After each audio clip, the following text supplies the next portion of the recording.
خب بریم برای شرکت کننده بعدی. سینا جان بیا داداش.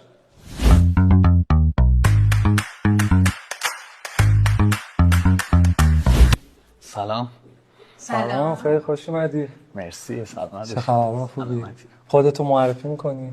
خب چند سالتش کار میکنی؟ اول از متولد 76 ام. کافه دارم تو استانبول. چند ساله؟ 7 8 ساله تو استانبولم. از این طرفی هم دانشجوی دندونپزشکی ام. به نظرت یه رابطه چجوری هدفدار میشه؟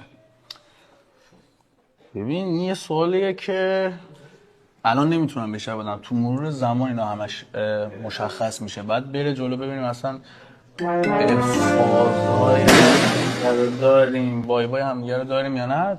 خیلی هم بیا اینجا ببینیم چرا ترکوندن شما. حوث دوم بی هدف بودن رابطه. بی هدف نه. نه گفت که